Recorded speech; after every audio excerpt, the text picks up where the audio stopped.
Captain Jake Morrison stood on the bridge of the UES Horizon watching the stars through the main screen while his crew worked quietly at their stations around him.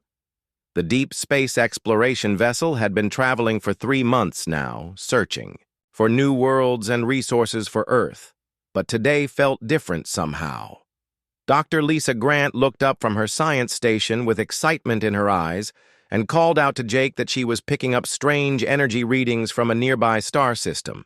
Jake walked over to her station and studied the data on her screen, while she explained that the energy patterns were unlike anything in their databases.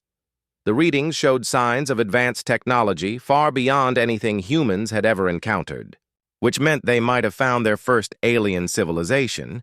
Jake felt his heart beating faster as he ordered the ship to change course toward the energy source while telling Amy Chen at Communications to prepare first contact protocols. Horizon moved slowly through space toward the unknown signals, while the crew prepared for what could be the most important moment in human history. After several hours of travel, they entered the outer edge of the star system and immediately detected massive artificial structures orbiting the fourth planet. Dr. Grant gasped as her instruments showed energy outputs that dwarfed anything humans could produce, while Jake stared at the alien constructions on the main screen. The structures were clearly the work of an advanced civilization with technology centuries ahead of human capabilities. Suddenly, the ship shook as powerful scanning beams swept over them from the alien structures, while warning lights flashed on every console. Amy Chen reported that she was receiving a transmission on multiple frequencies, but the language was completely unknown to their translation systems. Before Jake could respond, the space around them filled with massive alien warships that seemed to appear from nowhere. The alien vessels were enormous compared to the Horizon, with sleek hulls covered in strange markings and weapon ports that glowed with threatening energy. Jake ordered all stop and told Amy to broadcast standard peaceful greeting messages on all frequencies, while trying to look non-threatening. The largest alien ship moved closer until it filled their entire view screen, while smaller vessels surrounded the Horizon in a clear combat formation. A new transmission came through their speakers, filled with harsh alien voices that sounded angry and demanding. Amy worked frantically with the computer trying to establish some kind of communication, while Dr. Grant analyzed the alien technology signatures. Finally, their translation system began picking up fragments of the alien language, and Amy reported that they seemed to be demanding immediate surrender. Jake felt cold as he realized these aliens viewed humans as enemies rather than potential friends. The alien commander whose voice came through clearly now spoke in broken but understandable English, demanding that the primitive humans submit to the Zephyrian Empire. Jake tried to explain that humans came in peace, seeking friendship and trade, but the alien voice laughed harshly at his words. Alien commander called War. Commander Thexavale announced that humans looked weak and pathetic compared to Zephyrian warriors, and that resistance was useless. Jake looked around his bridge at his crew and saw determination in their eyes, despite the overwhelming odds they faced. Chief Engineer Danny Rodriguez reported from engineering that the alien ships were somehow interfering with their engines while scanning their technology. Security Chief Ryan Brooks checked his weapon systems and reported that human weapons seemed primitive compared to what the aliens possessed.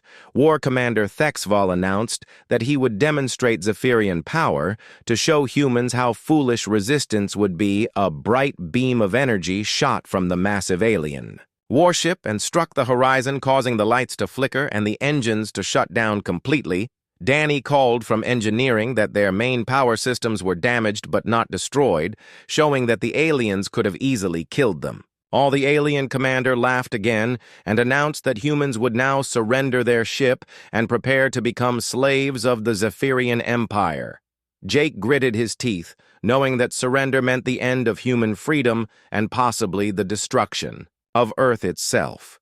He looked at his crew and saw that none of them were willing to give up without a fight. Despite facing impossible odds, War Commander Thexval announced that Zephyrian boarding parties would take control of the human ship, and that any resistance would result in immediate death. Jake nodded to Ryan, who began quietly preparing the crew for what was coming, while trying not to alert the aliens to their preparations. The alien commander seemed pleased with what he saw as human submission and announced that humans would serve as an example to other weak species. In the galaxy, bright lights began appearing on the horizon bridge as alien transporters prepared to beam aboard the Zephyrian boarding parties. Jake took a deep breath and prepared himself for the fight of his life, knowing that the survival of humanity might depend on what happened in the next few minutes. The lights grew brighter as the alien soldiers began to materialize on the bridge, while the human crew waited with weapons ready. War Commander Thexval expected to see terrified humans cowering in fear, but instead found a crew calmly preparing for battle. The aliens had made their first mistake by underestimating what humans would do when their freedom was threatened. As the Zephyrian soldiers finished materializing, they found themselves facing humans who refused to surrender and were ready to fight for their lives. Squad leader Vexthor materialized on the human bridge, expecting to find weak creatures begging for mercy, but instead saw organized defenders ready for combat. The Zephyrian boarding party consisted of 12 heavily armed soldiers wearing advanced combat armor that made them look like metal giants. Vexthor had conquered dozens of species over his long military career and had never encountered serious resistance from primitives. The humans looked small and fragile compared to Zephyrian warriors, but something in their eyes made Vexthor pause for a moment. Security Chief Ryan Brooks had positioned his people around the bridge, using the control stations as cover, while keeping their weapons hidden until the last moment. The Zephyrians carried energy weapons that could cut through steel, but they had never fought humans before and did not understand human tactics. Ryan gave a hand signal, and suddenly the bridge erupted in coordinated gunfire as humans attacked from multiple directions. At once, the aliens had superior armor and weapons, but they were confused by the human willingness to fight against impossible odds. Vexthor shouted orders to his soldiers, but found that human tactics made no sense, according to everything he knew. About warfare, Lieutenant Kate Sullivan had spent the last hour rigging explosive devices from ship components and now triggered them in sequence to create chaos among the invaders. The explosions were not powerful enough to seriously damage Zephyrian armor, but they created smoke and confusion that humans used to their advantage. Maintenance worker Tony Garcia crawled through air vents above the bridge and dropped improvised flash grenades on the alien soldiers the Zephyrians had never encountered, opponents who used the environment itself as a weapon and found themselves fighting shadows. Dr. Paul Henderson treated wounded humans while studying fallen Zephyrian equipment for weaknesses they could exploit.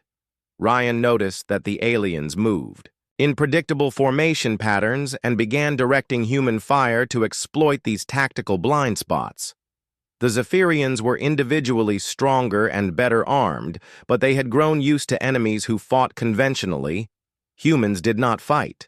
Like any species, the aliens had encountered before, using tricks and improvised weapons that confused their opponents. Vexthor began to realize that these primitive humans were more dangerous than they appeared and called for reinforcements from. The ship captain, Jake Morrison, coordinated the defense while trying to learn everything possible about Zephyrian capabilities and weaknesses. The battle raged across the bridge as humans used their knowledge of the ship layout to constantly change positions and attack from unexpected angles. Tony Garcia used his engineering skills to cut power to sections of the ship, forcing the aliens to fight in darkness, while humans used night vision equipment. Kate Sullivan triggered more explosive traps throughout the ship, making the aliens afraid to move freely through human territory. The Zephyrians found that their advanced sensors were useless against opponents who used stealth and misdirection rather than direct confrontation. Ryan discovered that Zephyrian armor had weak points at the joints. and began directing precise fire at these vulnerable areas. Dr. Henderson analyzed alien blood samples and found that Zephyrians had different atmospheric requirements, which gave humans another advantage. The aliens began making mistakes as human psychological warfare made them angry and careless in their attacks. Vexthor realized that his soldiers were being picked off one by opponents who refused to fight fairly, according to military doctrine. Jake used the ship communication system to coordinate with other human crew members throughout the vessel, creating a network of resistance. Amy Chen monitored alien communications and discovered that the Zephyrians were becoming frustrated with unexpected human resistance. The aliens had expected quick victory, followed by easy conquest, but instead found themselves in a grinding battle against determined opponents. Danny Rodriguez worked to restore ship power while creating booby traps, in engineering that would surprise any aliens who tried to take control. The Zephyrians began to retreat toward their transport points as human resistance proved more costly than expected. Vexthor ordered his remaining soldiers to fall back while calling the human defense impossible according to everything he knew about primitive species. The aliens had never encountered opponents who turned disadvantages into advantages and used creativity to overcome superior technology. Ryan coordinated the final human assault as the aliens tried to escape back to their ship with heavy losses. The Zephyrians managed to retreat, but not before planting tracking devices and stealing human computer data for analysis. Vexthor reported to War Commander Thexval that humans were not the easy conquest they had expected and might actually be dangerous. The alien commander was furious that primitive humans had defeated Zephyrian soldiers and demanded a full analysis of human capabilities. Jake gathered his crew to assess damage and casualties while realizing that they had won only the first battle in what would be a long war. The humans had proven that superior technology meant nothing against opponents who refused to give up and fought with intelligence. Dr. Grant analyzed the alien equipment left behind and discovered that Zephyrian technology had weaknesses that could be exploited. Ryan began planning defenses for the next alien attack while training crew members in new tactics based on what they had learned. The Zephyrians retreated to their main fleet to report that humans were more dangerous than anyone had expected. War Commander Thexval began to see humans as a real threat rather than simple prey and started planning a more serious attack. The aliens had made the mistake of underestimating human determination and creativity in the face of overwhelming odds. Jake knew that this first victory was only the beginning and that humanity would need to prepare for total war against a superior enemy. The crew of the Horizon had proven that humans would not surrender easily and that Earth had defenders willing to fight against any odds. The aliens had learned that humans were dangerous, not because they were strong, but because they were smart and absolutely refused to quit fighting. The quantum communication relay carried news of the alien encounter back to Earth faster than any ship could travel, and within hours every government leader knew about the Zephyrian threat. Admiral Karen White received the emergency transmission at Space Command headquarters and immediately understood that humanity faced its greatest challenge ever. She had spent 30 years in military service and knew that conventional tactics would never work against enemies with superior technology. Battle reports from Captain Morrison showed that humans had won through creativity and determination rather than superior firepower. Admiral White called together Earth's best military minds and scientists to develop strategies for fighting an enemy that outgunned humanity completely. Dr. Marcus Johnson led the team analyzing captured Zephyrian technology, while Major Elena Vasquez studied the tactical reports from the Horizon. The alien equipment revealed advanced materials and energy systems that were centuries ahead of human science, but also showed interesting design flaws. Dr. Johnson discovered that Zephyrian technology was optimized for fighting other advanced civilizations and had vulnerabilities that more primitive tactics could exploit. Major Vasquez realized that human military doctrine needed to change completely to take advantage of these weaknesses. She began developing new training programs based on guerrilla warfare and asymmetric tactics rather than traditional space combat. Meanwhile, Captain Morrison worked desperately to escape from Zephyrian space before the aliens could bring their full fleet to bear. Against his ship chief engineer, Danny Rodriguez had managed to restore partial power, but the engines were still damaged from the alien demonstration attack. The crew worked around the clock to repair systems while staying hidden in an asteroid field that provided some protection from enemy sensors. Dr. Lisa Grant continued analyzing the alien technology and made a crucial discovery about how Zephyrian ships generated their incredible power. She found that their energy systems had a critical flaw that could be exploited if humans could get close enough to their vessels. Security Chief Ryan Brooks used the time to train more crew members in combat tactics while preparing better defenses for future encounters. Amy Chen monitored Zephyrian communications and learned that the aliens were mobilizing a large fleet to hunt down the human ship. The intercepted messages revealed that War Commander Thexvel was reporting human capabilities to his superiors, but his reports were being dismissed as exaggeration. The Zephyrian High Command refused to believe that primitive humans could pose any real threat to their advanced military forces. This alien arrogance gave humanity a temporary advantage because the enemy was not taking the human threat seriously enough. Back on Earth, Admiral White coordinated with industrial leaders to begin mass production of new weapons designed specifically for fighting Zephyrians.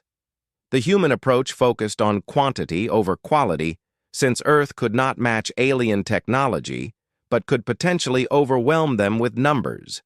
Dr. Johnson worked with weapons designers to create systems that exploited the vulnerabilities he had discovered in Zephyrian equipment.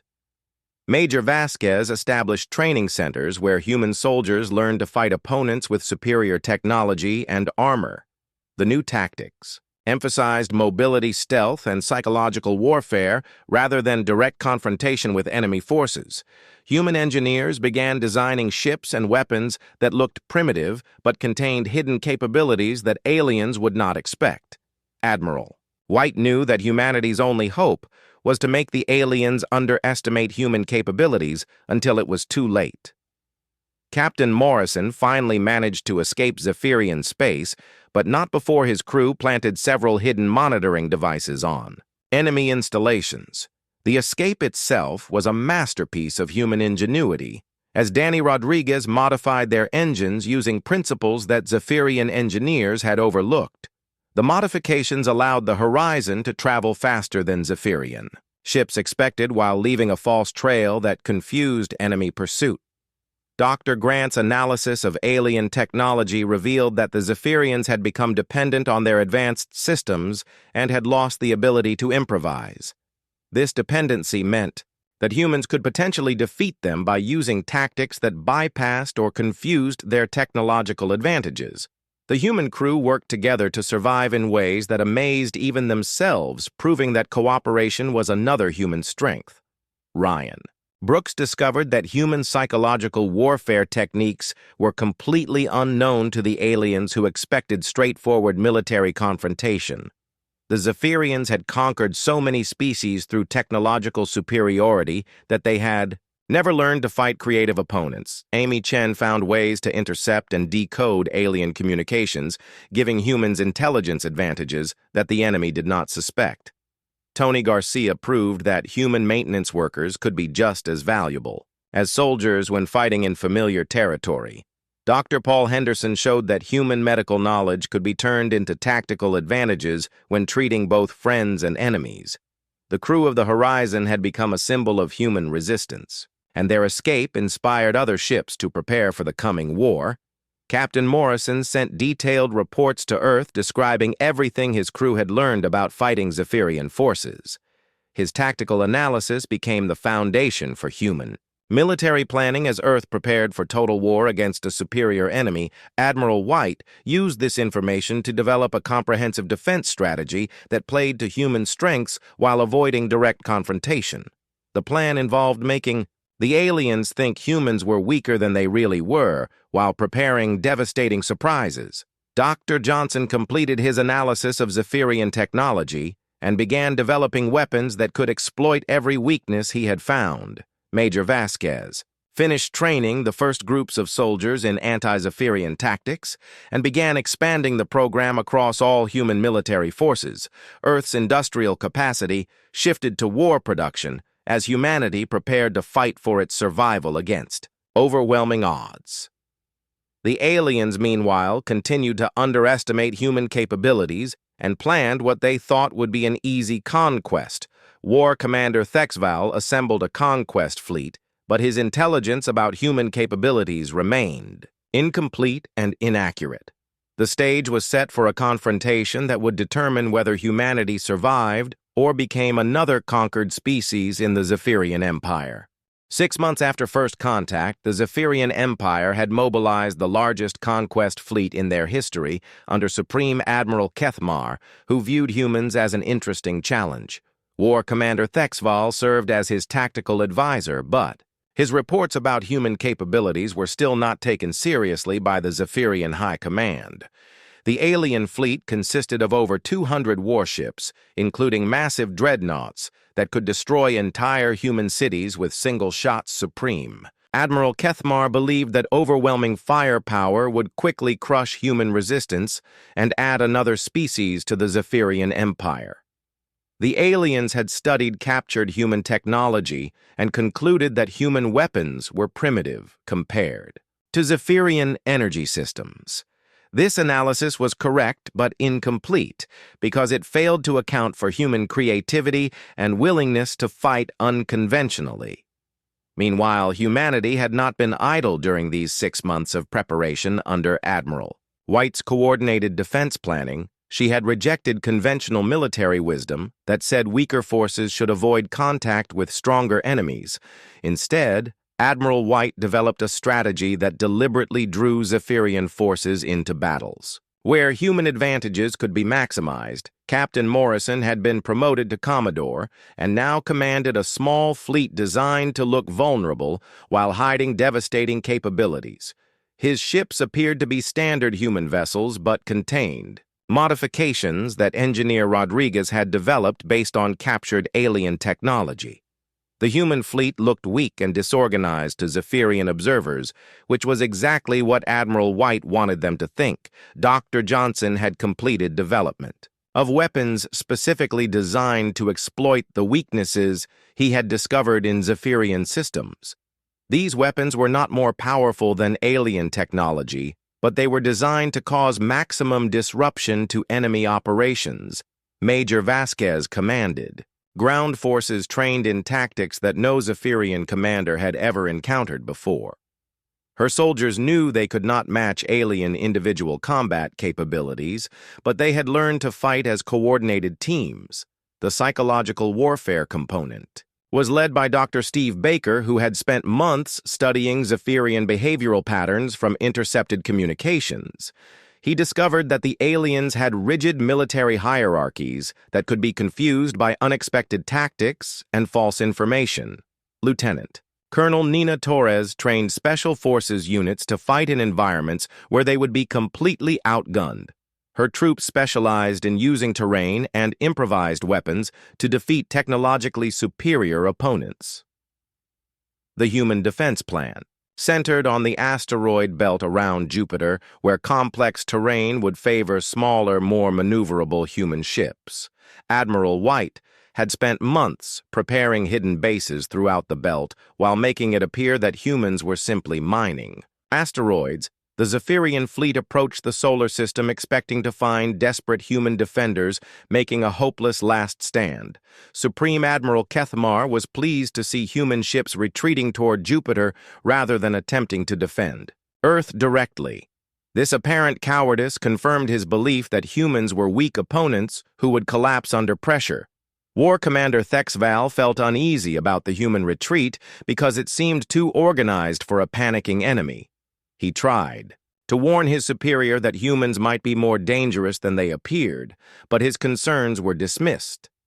The Zephyrian fleet entered the Jupiter system in perfect formation, expecting to crush human resistance through superior firepower. Human ships continued their apparent retreat deeper into the asteroid belt, while broadcasting what seemed like panic communications. Admiral White coordinated the human response from a hidden command center built inside a large asteroid that appeared completely natural. Her plan required precise timing, as human forces needed to draw the entire Zephyrian fleet into the prepared killing zone. Commodore Morrison commanded the visible human fleet that served as bait, while hidden forces waited for the perfect moment to strike. The asteroids themselves had been modified with concealed weapons and sensor arrays that would turn the battlefield into a trap. Johnson's technological innovations were distributed throughout the belt, ready to be activated when the aliens were in optimal positions. Captain Lucy Parker commanded one of several stealth ships that appeared on enemy sensors as nothing more than floating debris. Her vessel used technology that combined human innovations with captured Zephyrian systems, creating capabilities that confused alien scanners. Commander Rick Thompson led fighter squadrons that were hidden throughout the asteroid field, waiting for orders to attack. His pilots had trained for months to fight in the complex, three-dimensional environment where small ships could ambush larger ones. The Zephyrian fleet moved confidently into the asteroid belt, pursuing what they believed were fleeing human cowards. Supreme Admiral Kethmar ordered his ships to maintain formation and crush human resistance through concentrated firepower. The aliens had no idea that they were flying into the most sophisticated trap in human military history. Every asteroid had been surveyed, and many had been modified to serve as weapons platforms or hiding places for human forces. The human retreat was actually a carefully choreographed dance designed to position Zephyrian ships exactly where Admiral White wanted them. War Commander Thexval continued to feel uneasy about the situation, but could not identify what was wrong with the human behavior. The trap was comprehensive, involving not just hidden weapons, but psychological warfare designed to exploit Zephyrian overconfidence. Human communications were designed to sound panicked while actually coordinating the most complex military operation in human history. Dr. Baker's psychological profile of Zephyrian commanders proved accurate as they responded exactly as predicted to human apparent weakness. The aliens were about to learn that human weakness was often a carefully constructed illusion designed to lure enemies into making fatal mistakes. The Battle of Jupiter's Belt began when Supreme Admiral Kethmar ordered his fleet to open fire on the retreating human ships with devastating results.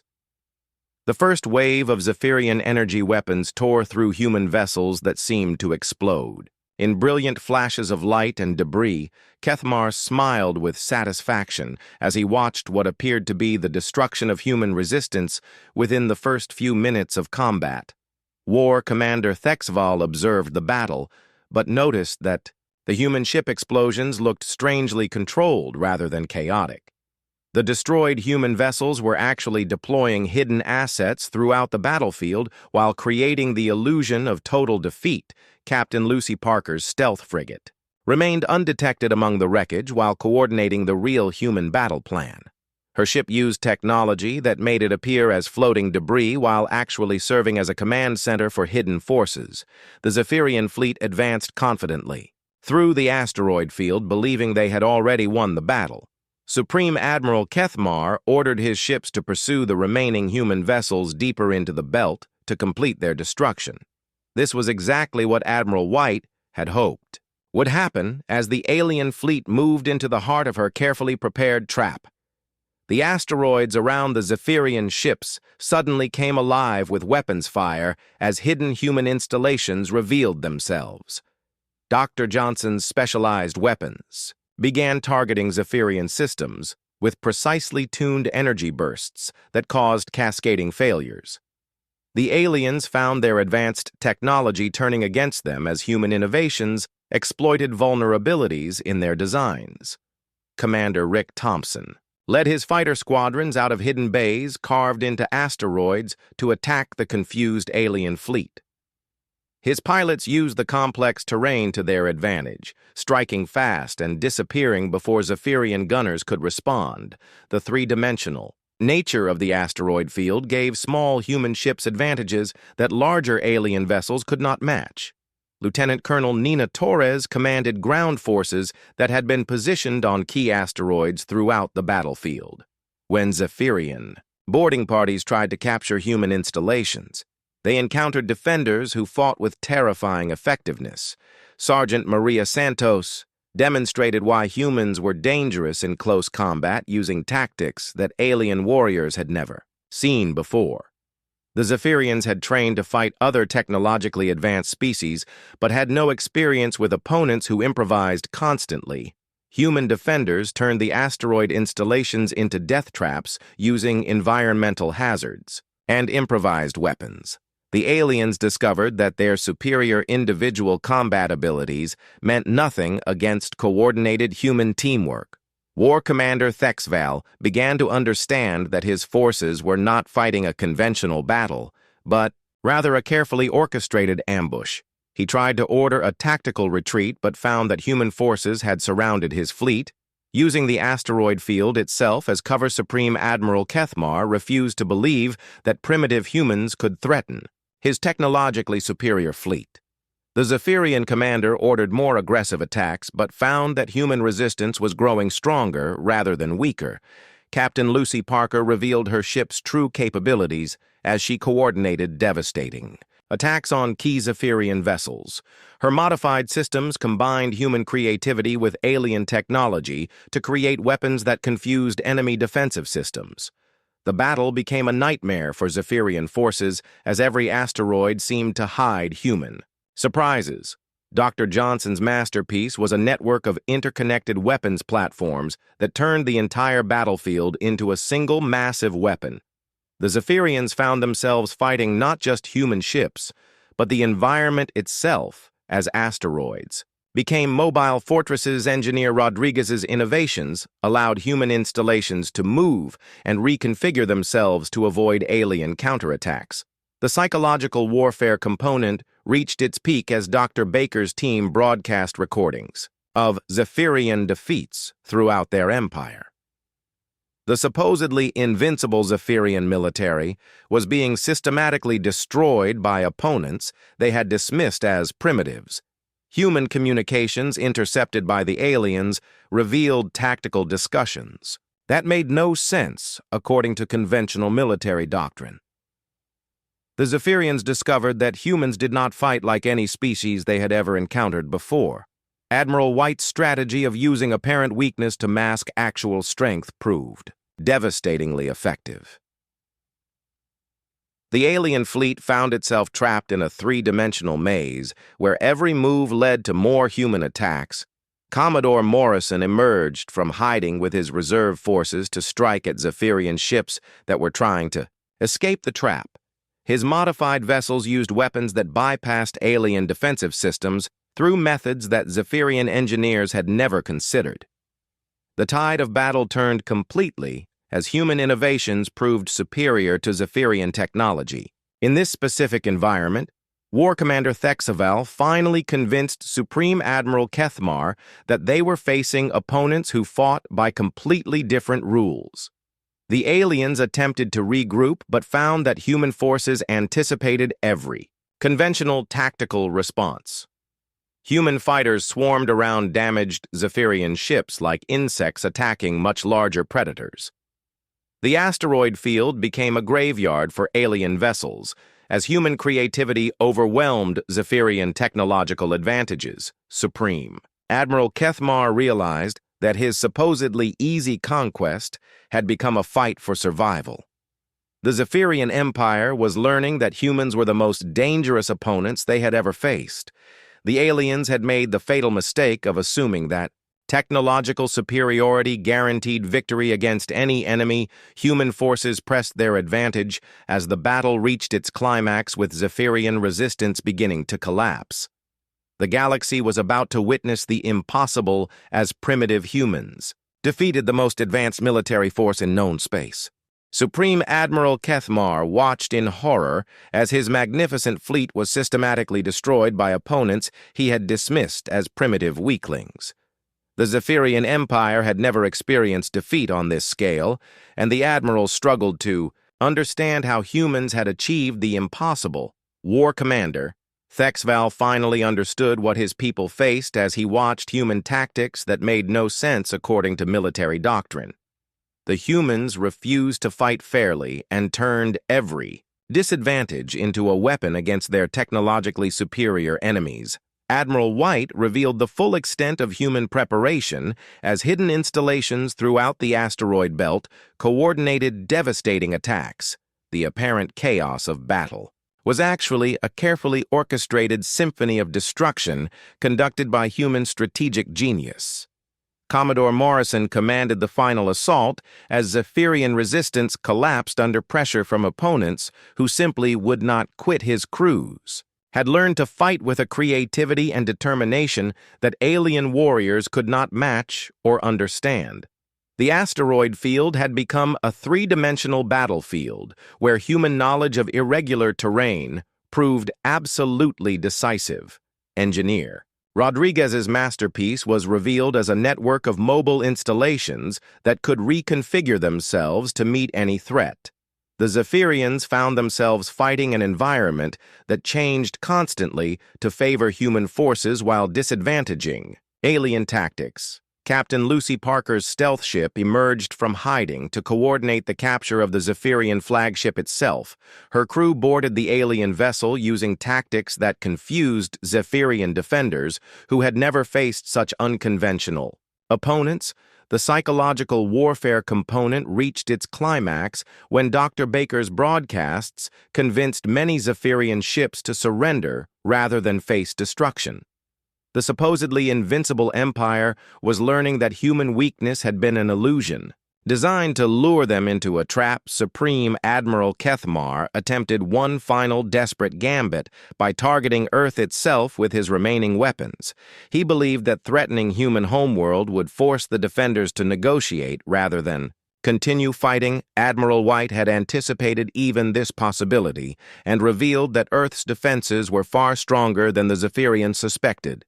Hidden orbital platforms emerged from concealment to intercept the alien attack while human ships moved to protect their homeworld. The Zephyrian strike on Earth failed completely, as human defenses proved that their apparent weakness extended to their home system as well. Supreme Admiral Kethmar realized that his position was hopeless. As human forces surrounded his remaining ships, War Commander Thexval advised immediate surrender before the humans destroyed what remained of the once mighty Zephyrian fleet. The alien admiral finally understood that he faced opponents who measured strength differently than any species he had encountered. Humans did not rely on superior technology or overwhelming force, but instead used intelligence and determination to achieve victory. The formal surrender came when Supreme Admiral Kethmar broadcast his capitulation to all remaining Zephyrian forces. His message was intercepted and rebroadcast throughout the galaxy, showing that the invincible empire could be defeated. Human victory sent shockwaves through galactic civilization as other species realized that technological superiority did not guarantee conquest. The battle had proven that creativity and determination could triumph over any technological advantage when properly applied. Dr. Johnson's innovations had shown that human engineering could match or exceed alien capabilities when focused on specific weaknesses. Major Vasquez's tactical training had created soldiers who could fight effectively against any opponent, regardless of technological differences. The human approach to warfare had confounded every expert who studied it because it refused to follow conventional military wisdom. Admiral White's strategy of using apparent weakness to mask actual strength became a model for defensive planning throughout the Galaxy War. Commander Thexval became a prisoner, but also a witness to human capabilities that he struggled to explain to his own people. He finally understood that humans appeared weak because they measured strength differently than other species. Where aliens relied on technology or physical power, humans developed adaptability, creativity, and absolute refusal to accept defeat. The galaxy learned that humanity's greatest advantage was not superior weapons, but superior thinking and unlimited determination. Captain Morrison's crew had started the war by proving that humans would fight against impossible odds. Admiral White's forces had ended it by showing that human intelligence could overcome any technological disadvantage. The Zephyrian Empire was forced to recognize human sovereignty and begin negotiations for a peace treaty. Other alien civilizations sent diplomatic missions to Earth, seeking alliance with the species that had achieved the impossible. Humanity emerged from the war not as conquerors, but as the civilization that proved intelligence trumped technology. The victory established humans as a major power in galactic politics. Despite their relatively primitive technology, human ships began moving deeper into space, no longer seen as prey by other civilizations, but as dangerous opponents. The galaxy had learned a hard lesson about underestimating species that appeared weak but possessed hidden strengths. War Commander Thexaval spent his captivity studying human behavior and concluded that their greatest weapon was their refusal to give up.